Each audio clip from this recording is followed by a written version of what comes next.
Welcome to Funkstudios Crew. I'm your host, Slim Sully, along with my other hosts, Joe Woods and Nate Kinsler. Tonight, we got some dope in the room. This person right here is like world-renowned, the traveler all over the place. Goes by the name of Kwame. Yo. What's up? Grateful for the opportunity, guys. Thank you. Oh no, definitely, man. Listen, we're honored to have you amongst us, man. You know, a band of thieves over here, artistic thieves. We, Funk Studios. But we just gonna get right into it right now. Like, first of all, where you from, man? Let's give us a little background history about you, man. Okay, Jamaican born. Left Jamaica when I was 7. Moved to New Jersey. Lived in New Jersey most of my life. My family is like well traveled for the most part. So, just from a young age, like I was grateful just to be able to kind of travel to different parts of the world and just kind of see different cultures and kind of get that experience of actually interacting with cultures outside of my own. So that's always like kind of been a big part of my upbringing and just my story in general. And that's one of the main things that I put into my art. I'm actually in Mexico right now. Very similar, actually. The culture here is very similar to Jamaica. Just the language for the most part, and the food, I would say, are just like the biggest differences, but like a lot of similarities. Like even where I'm at right now, like in the Yucatan, like just like in the land and how it's set up, like it's just like Jamaica. It reminds me like the countryside of Jamaica. So, and we're actually close to Jamaica right now where I'm at. So it makes sense. A lot of similarities. Oh, listen, man, I see all the tropicalness. Looks dope. But you said you're an artist. So yep. How long have you been doing my t-shirt? Oh yeah, all right. We're gonna get into that. Another, that tribal, a tribal influence, that just paying homage to some of the stories, just making sure that I put those stories that you don't often hear about or see in the museums. And if you do see it in the museums, it's stolen. Like, you got the British museums that have some of these actual sculptures that they stole from Nigeria and Ethiopia and all those things. So it's just, I feel like it's a responsibility that I have to tell some of these narratives with my art, like, and just share it. That's powerful, man. How long have you been doing art? Like since I was 6. Like, it's a lot of years, man. It's a lot of years. Like, over 20 years. Over 20 years. I started drawing. So this is how it happened.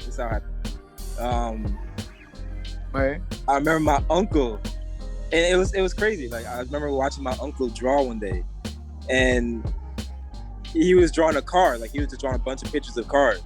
Like, it was really good too. And I don't even know what made me decide to just start drawing. Like, what made me decide that just from seeing that, like, I just decided I wanted to draw. But I didn't start drawing cars like he was drawing cars. Like, it's like an instinct. I just instinctively knew that I wanted to draw portraits and draw faces. So like, I just picked up a pencil one day and started just drawing faces based on just my imagination, I guess, and just the faces that I would see around me. And I kind of kept doing that over the years. After I moved to the US and stuff, like I would do a lot of stuff like draw Pokemon characters, draw Dragon Ball Z characters. I would have some of those drawing books and stuff like that. I became very obsessed with like drawing from photo references, or even sometimes drawing from just things in front of me. Like, I was just very fascinated with like the human face and just the human body and just kind of working on portraits. And over the years, it was kind of like a hobby, even in high school. Like, I didn't really take it too seriously in high school, but it was something that I always did. It was just something that I can sit down and do for hours. Like, every class I would always be drawing and sketching and doodling. And it wasn't until I went to Keene University that I actually like had some really good mentors. Like Peter Karras, my mentor, is a well-known illustrator. He was a student of Norman Rockwell's. So like definitely had some like very strict, but like it was good. Like I had like a few different mentors that kind of helped me to get like a balance in my style. Like one of them was more just free flowing, just let you do whatever you want and like just express yourself through your art. Then you had Peter Karras, who's more disciplined, no technology in the classroom, no cell phone, no music, no like none of that stuff. He was old school, and he just had like discipline with like the way he taught. We had to use a maul stick. I'm not sure if you're familiar with a maul stick. Yeah, I got one. Yeah, yeah, right. But he made us use that. He made us use the maul stick for the entire class. Wow. Like, so it wasn't even just the detail. Like, yeah, from start to finish. What a maul stick is, because some people don't know that. You know. Yeah. You have yours. Let me see yours. Can you show your maul stick so we can see it? I'll look and see. Matter of fact, I do have it right here. Hold up. See? So yeah. Let's see. All right. That way you can see it while I'm talking about it. So this is a maul stick right here, right? And what you do is, instead of leaning on the painting, you lean on this and kind of keep yourself from smearing the actual canvas or whatever you're doing. It's kind of funny, but that's a way for you not to, mess up what you're doing while you're doing it. So, exactly, and it also helps you keep your hands super steady. So it's good for like details. Yeah. If you're doing letters, if you're doing like words in your paintings, it helps you keep your hands super steady so you can get that. And so Professor Karras, he was like in the 70s when I took his classes. He had like his hand was shaped, so that was the main reason why he used it. But he was disciplined with having us use it just to kind of get us used to that type of technique. He was also working on a book. I'm not sure if he ever finished the book, but like everything he taught us was from his book. And for the entire semester, we only did 2 paintings. Like that's how tedious his process was. And like, he was very strict when it came to like formulas. He had formulas for skin tones, different complexions, painting gunmetal, painting the sky at different times of days. And like, he just had like set simple formulas that can help you achieve the types of colors and hues and values in your painting that you can get from just mixing a broad range of colors. So he was teaching you a system that you can rely on, so that when you move forward in your career or whatever, you can always go back to that system if you want to.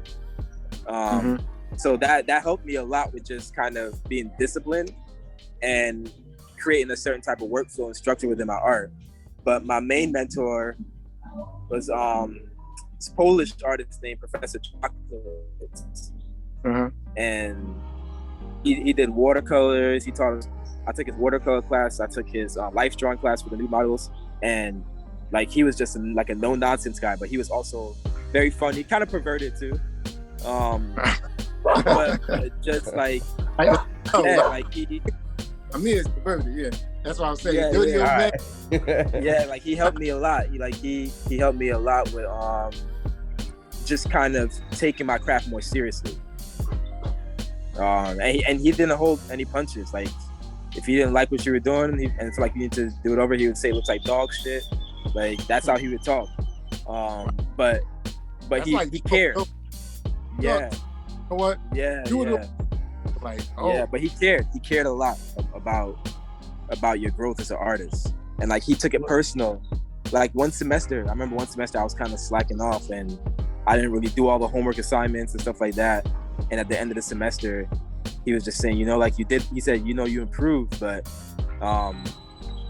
you could have done a little bit more. And he said, it's my fault. He basically was taking the blame for it. And it just made me feel kind of bad because I knew that I was the one messing up. And so that entire summer, I was just like, I just was just in the studio all the time. It's like for pushing myself and pushing myself and pushing myself. Did you allow yourself to eat in the studio at the time? No, not really. So at home, like I would, if I was in the studio, then it was me and my friend Sean. He was a comic book artist. And it would be us. We'd be the main ones in the studio most of the time, whether we had classes or not. And we would sit in the studio sometimes for hours, like 12 hours straight. We wouldn't even talk to each other. And when we would get to a certain point where we feel like, okay, we made some progress, then we're like, oh, you want to go to the cafeteria, get some food? And you're like, okay, cool. And then we'd get up and get some food. But yeah, when I was by myself in the studio, I would just lock myself in there, hours of just painting and no food. And then the food would basically be my reward for actually putting in that time. Wow. It's like I put myself through like rigorous training. It was kind of crazy looking back at it now. It is crazy, but yeah, you know, I don't have that passion enough to starve myself too much, man. I gotta eat. I'm already thin, so I can't. I need to not skip meals. You know what I'm saying? We ain't lied about that. Well, like this guy right here. So yo, I got a question. Like, what was your main inspiration to just start to be an artist and to be, from what it seems like, a traveling artist? Even like looking up some of your work.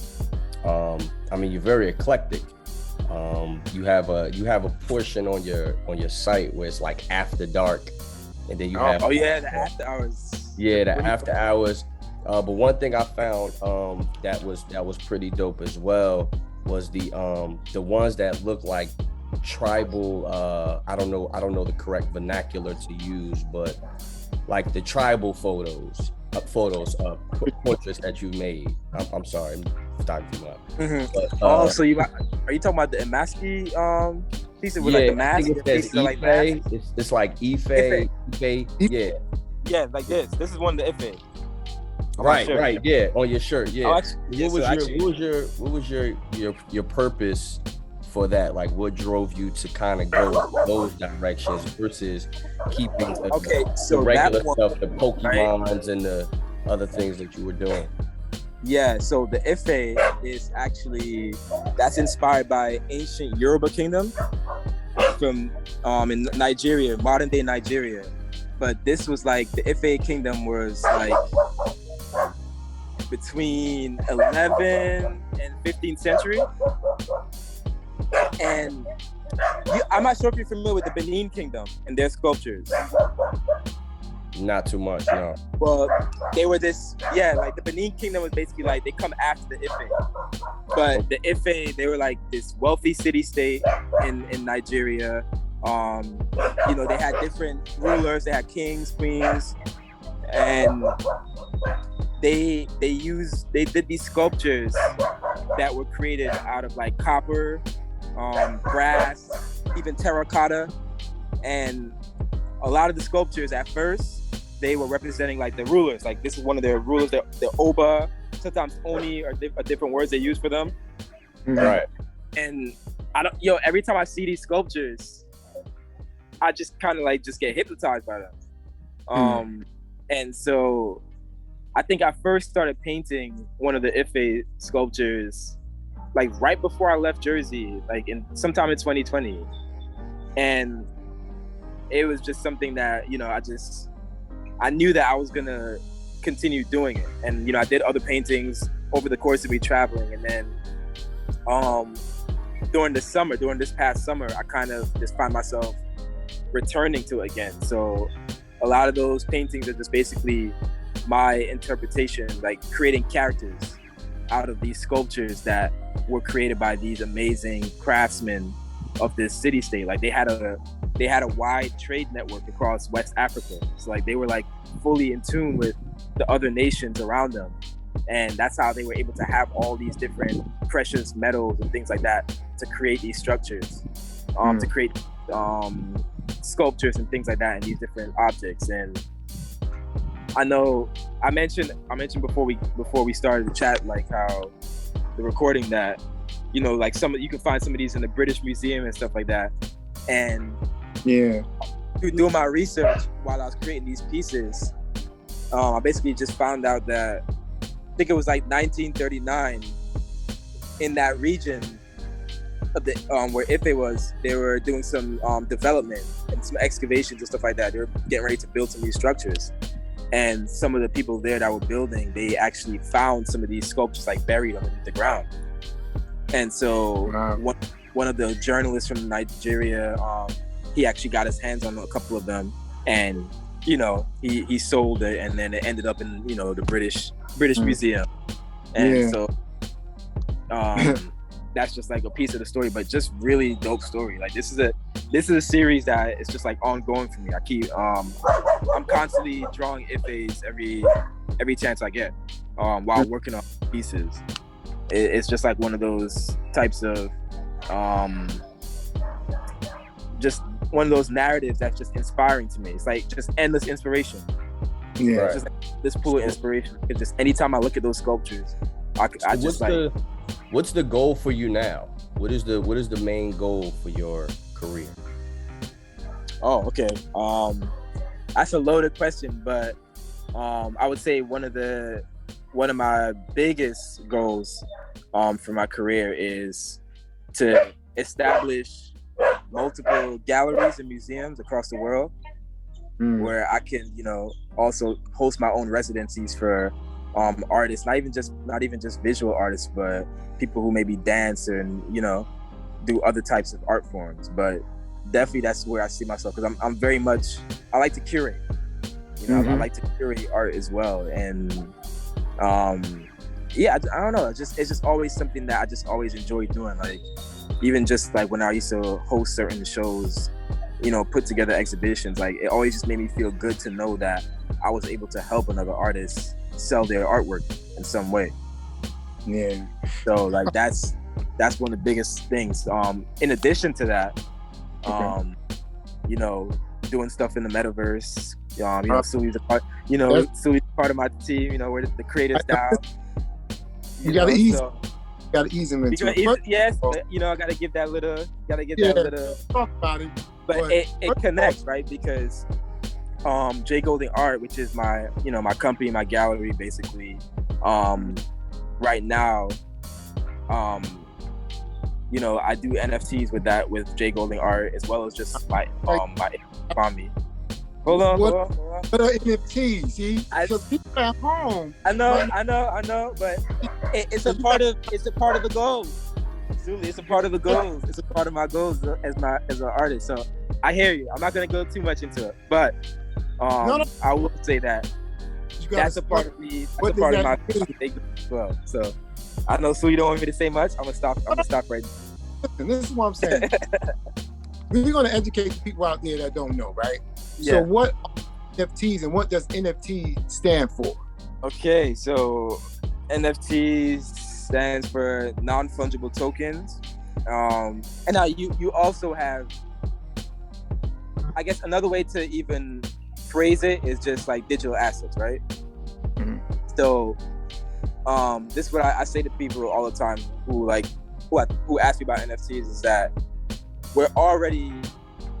everybody's already creating NFTs, right? Like anytime you put up an Instagram post, you're creating an NFT.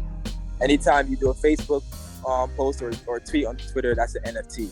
The only difference is that now we're in Web 3.0, where you have the ability to monetize your digital assets and earn royalties on them every time they trade. Whereas in the Web 2.0 space, which is what we're kind of coming out of now. Oh, we lost. The only ones monetizing on digital assets are. Hello? Hold on, you been in the Matrix, bro. You was in the Matrix. Agent right there, Agent Smith. What about now? I hear you now. Can you hear me now? Yeah, we hear you now. Okay, so what's the last thing you heard? It was like, so you got to go back to like, we went from Web 2.0 to 3.0, and then it stopped right there. Okay, right. So like, yeah, so Web 3.0, right, which is what we're the NFT space is pretty much ran on, is basically the next evolution of the internet, where it allows you to do peer-to-peer transactions. It allows you to fully monetize whatever data it is that you're putting out and earn royalties on it. Whereas in the Web 2 space that we're kind of emerging out of, the ones that are basically monetizing that are corporations like Instagram and Facebook, right? Where it's like you post your stuff on Instagram, and if you notice, Instagram's actually implementing some of these Web3 features right now, where you can actually have badges that people can buy in your stories. You can do collaborative posts on Instagram, and the reason why they're doing that is because of that whole NFT structure where, let's say me and Suli put out a collaborative piece as an NFT. We can set those split royalties so that when that piece sells, the profits automatically get split up by the blockchain, and get sent to both of our wallets automatically. And so that's basically what NFTs are in a nutshell. Non-fungible token just means, like, it's just basically speaking to the technology, the blockchain system and the ledgers that are being created. It's like that process. It's like basically a digital receipt that can never be destroyed, and it verifies and stamps this on a ledger that is constantly duplicated and can never be destroyed. And the only thing that doesn't really get duplicated is the ownership. So that ownership stays with whoever owns it at that one time. So let's say you buy my NFT for me, right? Let's say you paid $500 worth of whatever cryptocurrency, whether it's Ethereum, whether it's Matic, whether it's Tezos, whatever. You pay $500 worth of it. Cool. I got that. And now you're holding on to it. Let's say 2 months time. Let's say in 5 weeks, somehow 5 weeks, because this space moves fast sometimes. All of a sudden, like, I'm like, my stuff is moving. Like, everybody knows about me in the space. I'm like an artist that my stuff is in high demand. And now it's like, oh, cool. Like, this NFT that you bought from me now is even more valuable than it was 3 weeks ago. You can resell that for whatever you want. Let's say you resell it now for like $2,000 worth of that token, of that currency. When you resell it, I get a royalty. And now different platforms, depending on what platform you're using, some platforms are flexible with the percentages that you get to set, the royalty percentage that you set on your NFT. Some platforms do 10%, some do 15%, some give you a range between 10 to 25. There's other features like creating your own smart contract, which I can go into that another time or later. But essentially, you're able to create a residual income on your asset. Okay. Every time it's traded, those royalties are going to you. Yeah, that's important. So this is completely changing the music game. It's changing the art game. It's like, you see everybody getting into NFTs now. Yeah, and it's almost like it's really the technology, though. Some people get caught up on the art aspect. NFTs doesn't really have nothing to do with art. It's the technology. It's what the technology enables you to do, because anything could be an NFT. If you have a restaurant, you can use your food as NFTs. Yeah, I heard that because they got Kmart. But I'm gonna show you to be an NFT as well. You know, everybody's out there. They know we got Sue's Book of Cool, and then we take a word or phrase and try to change it into something else, and we try to get more and figure out, you know, because we're the Three Stooges, what that's going to be. So today, this is what I have to offer for you guys. Okay. Glasses on, see what it is. You know, and Kwame didn't tell me what it is, so I made it up. So he didn't give you so he didn't give you a word? Nah, I just did this. You just did that now? Well, no, I did it before the show. I mean, you know, but it's a phrase. Talk about. It's going to give it away, but. Okay, I got you. My sound was cutting in and out. So did I give it away already? I don't know. It's up to you. You can guess because I didn't tell you. It's up to you. Talk about something, dog. Something gonna talk about. What? Talk about. What? Y'all didn't hear me. I actually said it. What did he say? Oh, you said it? They didn't hear me when I said it. Okay. So take a guess, Mr. Kinsler. I know that last part is dog. Like, no. Wrong. And Well, is it talk about? Talk about? not talk about, but you know what? That was pretty good. But nope, you was real pretty good though. That's a good guess though. That's a good That guess. was a good guess. talk? I don't know. Walk Man, I really like these. I must say, I really do like when you do these. Boom. Good. Walk about. Top. Huh? But you know, got 3 chances. 4. So the bottom, I'll let you get one more chance at that. Walk about.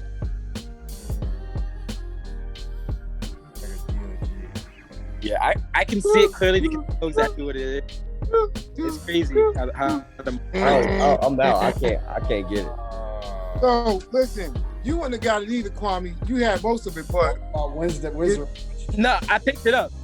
But it's Wizard Reed. I picked that up. Yeah?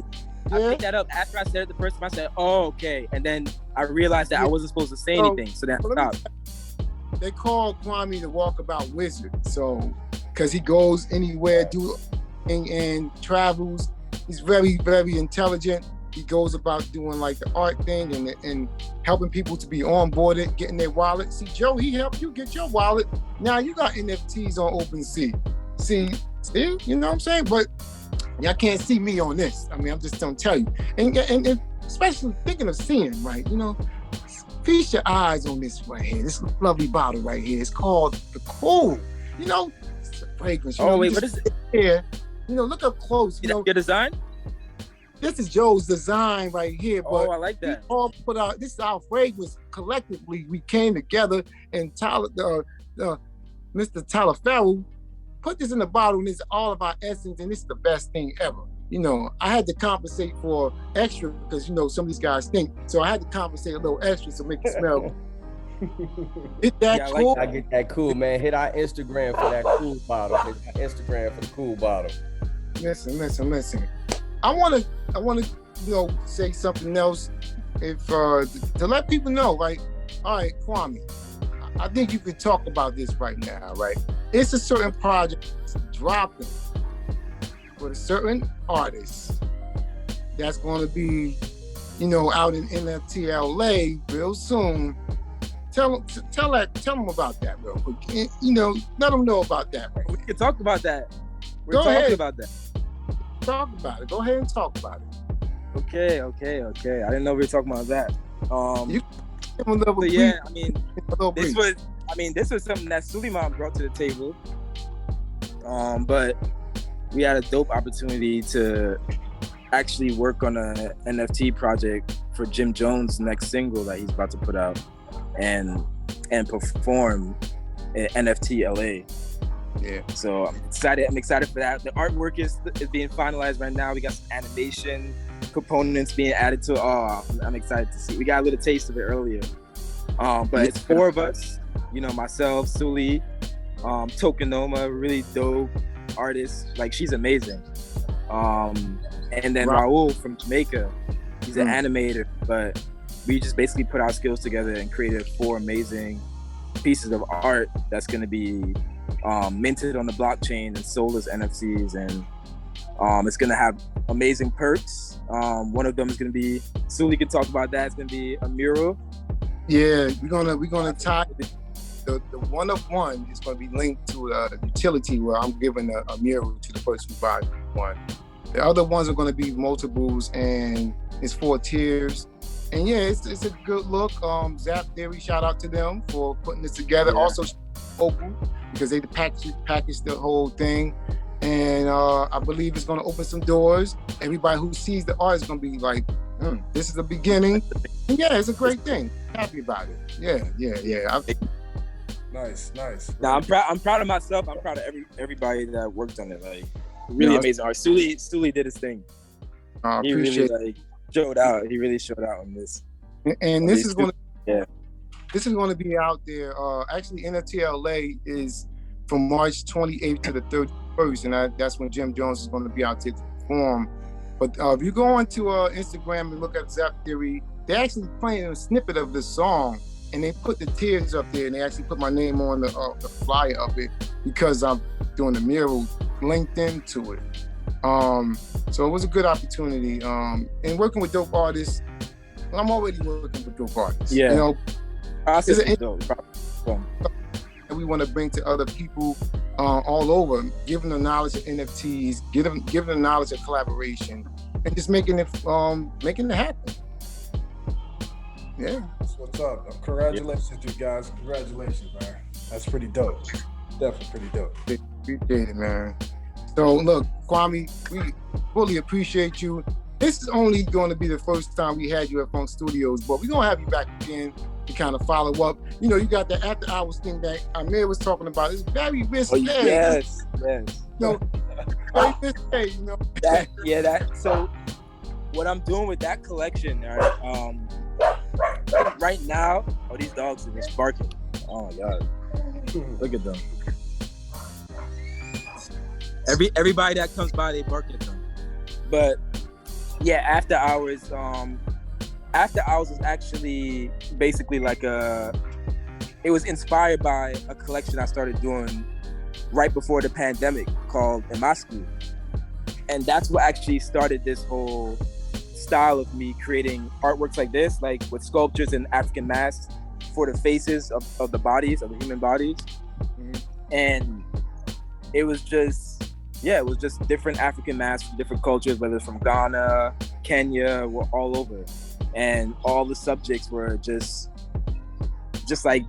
showing you different parts of life, but just kind of showing you the different masks. And some of the narratives were it was kind of like as the pandemic kind of started and happened, and I continued doing the pieces, the artwork kind of became like a loose response to the whole mask mandates and all that stuff. But the broader narrative was just basically the different types of masks that we wear as humans, and just like just showing you like a dynamic between how the African mask may have a certain stern look, but then the person might be wearing these very joyful and playful colors. And so it was just like a bunch of different things. But one of the paintings had an erotic feel.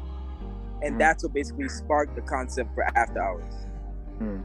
So listen, if you want to look up After Hours is on OpenSea, we're going to make sure we put all his links out there and make sure he can get everything out. He has a whole museum of work. But we're going to close out, because we got other things to do. But, this is how we do. We control the cool. I want to say thank you once again, Kwame. You epic. Keep on doing your thing. Shout out to... thank you guys, too. Thank you for the invite. No doubt. No. Appreciate you, bro. Appreciate you. You know how you come back. Shout out to my bros, Joe Woods, A. Kinsler. We make the rules and we control the cool. Peace. Cool. Peace. All right, guys. All right.